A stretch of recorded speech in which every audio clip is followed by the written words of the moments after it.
दोहराता हूँ सुनो रक्त से लिखी हुई कुर्बानी। मैं उस कविता को उन्हीं के सुरों में सुनाना चाहूंगी, लिंग परिवर्तन नहीं करूंगी।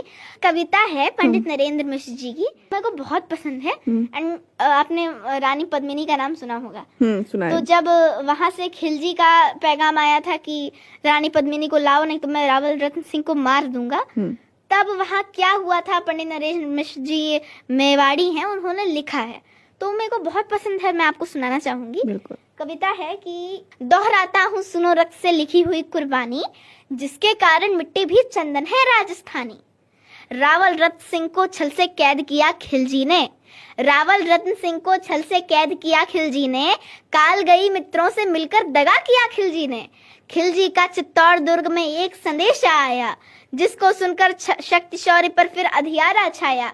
10 दिन के भीतर न पद्मिनी का डोला यदि आया, यदि न रूप की रानी को तुमने दिल्ली पहुंचाया, तो फिर राणा रतन सिंह का शीश कटा पाओगे, और शाही शर्त न मानी तो फिर पीछे पछताओगे।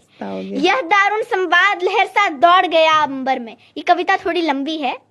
यह दारुण संवाद लहर सा दौड़ गया अंबर में, यह बिजली की तरह छिदित सा फैल गया अंबर में। महारानी हिल गई, शक्ति का सिंहासन डोला था सतित्व मजबूर, जुल्म विजय ईश्वर में बोला था।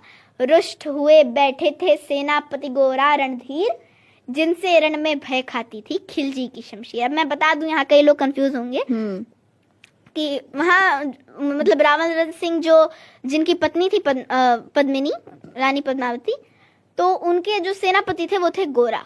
तो क्या हुआ कि वहां से खिलजी का मतलब, खिलजी आप जानती हैं बहुत दुष्ट था, तो वहां से उसका मतलब संधि के लिए आया, मतलब निमंत्रण आया, और गोरा ने बहुत समझाया कि अच्छा नहीं है उसके यहाँ जाना, आप मत जाइए। तो उन्होंने उसको बोल दिया कि तू तो बहुत तुच्छ है, क्यों, तू क्या जानता है राजनीति, और ये सबको बोल दिया। और गोरा जी बहुत दुखी हो गए, बाकी सब उनकी संधि नीति की वजह से कि वो किसी की बात नहीं सुन रहे थे, चले गए। तो यही है कि बोला, जब रानी पद्मावती खोजने गई तो पर रानी ने प्रथम वीर गोरा को खोज निकाला। वन वन भटक रहा था मन में तिरस्कार की ज्वाला। गोरा से पद्मिनी ने खिलजी का पैगाम सुनाया, मगर वीरता का अपमानित ज्वार नहीं मिट पाया। बोला मैं तो बहुत तुच्छ हूँ राजनीति क्या जानू, बोला मैं तो बहुत तुच्छ हूँ राजनीति क्या जानू, निर्वासित हूँ राज मुकुट की हट कैसे पहचानू। बोली पद्मिनी समय नहीं है वीर क्रोध करने का, अगर धरा की याद मिट गई घाव नहीं भरने का। दिल्ली गई पद्मिनी तो फिर पीछे पछताओगे, और जीते जी रजपूती कुल को दाग लगा जाओगे। राणा ने जो कहा कि आइए माफ करो सेनानी, और ये कह गोरा के कदमों पे झुकी पद्मिनी रानी। अब ये पंक्तियां कह के वो गोरा के कदमों पे झुकती हैं, तो गोरा क्या बोलता है, बहुत इंटरेस्टिंग लाइन्स है। ये हे क्या करती हो गोरा पीछे हट बोला, और रजपूती गरिमा का फिर धधक उठा था शोला। महारानी हो तुम शिशोदिया कुल की जगदम्बा हो, प्राण प्रतिष्ठा एक लिंग की ज्योति अग्निगंधा हो। जब तक गोरा के कंधे पे दुर्जय शीश रहेगा, महाकाल से भी राणा का मस्तक नहीं कटेगा। तुम निश्चिंत रहो महलों में देखो समर भवानी, और खिलजी देखेगा केसरिया तलवारों का पानी। राणा के सकुशल आने तक गोरा नहीं मरेगा, और एक प्रहर तक सर कटने पर भी धड़ युद्ध करेगा। एक लिंग की शपथ महाराणा वापस आएंगे, महाप्रलय के घोर प्रबंधन भी न रोक पाएंगे। शब्द शब्द में वाड़ी सेनापति का था तूफानी, शंकर के डमरू में जैसी जागी वीर भवानी। जिसके कारण मिट्टी भी चंदन है राजस्थानी, दोहराता हूँ सुनो रक्त से लिखी हुई कुर्बानी। खिलजी मचला था पानी में आग लगा देने को। अब देखिए कितनी बेवकूफी कर रहा है। खिलजी मचला था पानी में आग लगा देने को। ये पंक्ति इस वजह से यूज की गई है क्योंकि इतना बौखला गया था वो कि कुछ भी ऐसा काम करने का बोल रहा था जो संभव ही नहीं है। पानी में आप आग लगा सकते हो? खिलजी मचला था पानी में आग लगा देने को, और पानी प्यासा बैठा था ज्वाला को पी लेने को। गोरा का आदेश हुआ सज गए 700 डोले, और बाकुरे बादल से गोरा सेनापति बोले, खबर भेज दो खिलजी पर पद्मिनी स्वयं आती है, अन्य 700 सखिया भी वो संग लिए आती है। एक एक कर बैठ गए सज गई डोलिया पल में, और मर मिटने की होड़ लग गई थी मेवाड़ी दल में। हर डोली में एक वीर था 4 उठाने वाले, हर डोली में एक वीर था, 4 उठाने वाले, और 5 ही शंकर की गण की तरह समर मत वाले। बजा कूच का शंख, सैनिकों ने जयकार लगाई, और हर हर महादेव की ध्वनि से दशों दिशा लहराई। कर अंतिम प्रणाम घोड़ों पर चढ़े सुबह अभिमानी, और देशभक्त की निकल पड़े लिखने वे अमर कहानी। जिसके कारण मिट्टी भी चंदन है राजस्थानी, दोहराता हूँ सुनो रक्त से लिखी हुई कुर्बानी। अब थोड़ा सा और बचा सुनिएगा, बहुत मजेदार है।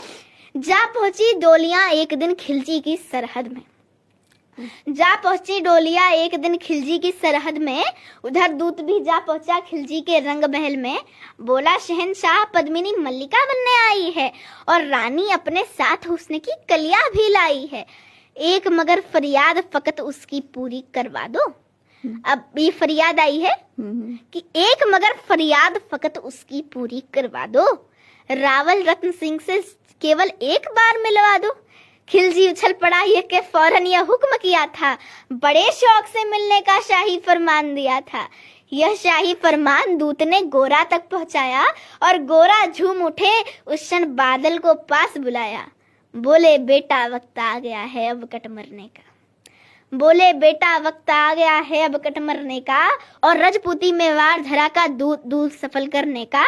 ऐसा ही होगा काका रजपूती अमर रहेगी, ऐसा ही होगा काका रजपूती अमर रहेगी, और बादल की मिट्टी में भी गौरव की गंध रहेगी। तो फिर आ बेटा बादल सीने से तुझे लगा लूं, हो ना सके शायद अब मिलना अंतिम लाड लड़ा लूं। अब ये वाली पंक्तियां बोल रही हूँ तो देखिए इमोशनल हो गई कि मतलब ऐसा वो बोल रहे हैं कि तो फिर आ बेटा बादल सीने से तुझे लगा लूं, हो ना सके शायद अब मिलना अंतिम लाड लड़ा लूं। यह कह बाहों में भरकर बादल को सीने लगाया, धरती कांप उठी अंबर का अंतस मन भी भाया। सावधान कह पुनः पथ पर बढ़े गोरा सेनानी, झट से मुड़कर पोंछ लिया बूढ़ी आंखों का पानी। जिसके कारण मिट्टी भी चंदन है राजस्थानी, और दोहराता हूँ सुनो रक्त से लिखी हुई कुर्बानी।